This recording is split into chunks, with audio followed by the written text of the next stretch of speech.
একজন মা বলছে আমি কুকুর হতে চাই। তো এটাকে নিয়ে লেখা আমার কয়েকটা লাইন। তোমায় বুকে ধরে ভুলেছি সকল যন্ত্রণা, আমি যে মা। তুমি ছিলে গভীর অন্ধকারে, আর আমায় মনে পড়িয়েছে সকলে, হও যেন পুত্র সন্তানের মা। তুমি যখন দুধের শিশু, ঘুমাতে অকাতরে, আমি সারা রাত চেয়ে তোমার মুখ পানে।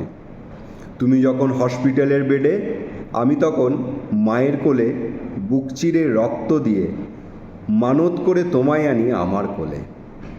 তুমি তখন ছোট ছিলে, তোমারও সব নেই মনে। আজ তুমি কত বড় মস্ত অফিসার।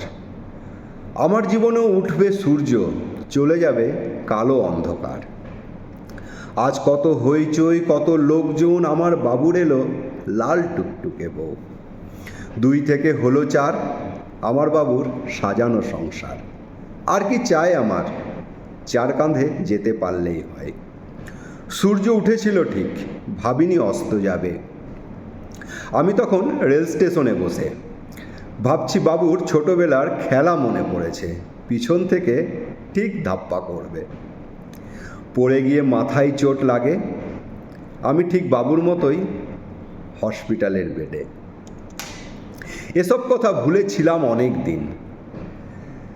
ঠিক মনে পড়ল সেই দিন, যেদিন একই জায়গায় শ্মশানে বাঁশের বাড়ি লাগে। যমরাজেরও চোখে এলো জল, বলল পরের জন্মে কি চাস বল। আমি বললাম একটুকু হেসে, পরের জন্মে পাঠিও কুকুর রূপে, কারণ আমার বাবু কুকুরকে বড্ড ভালোবাসে। নমস্কার।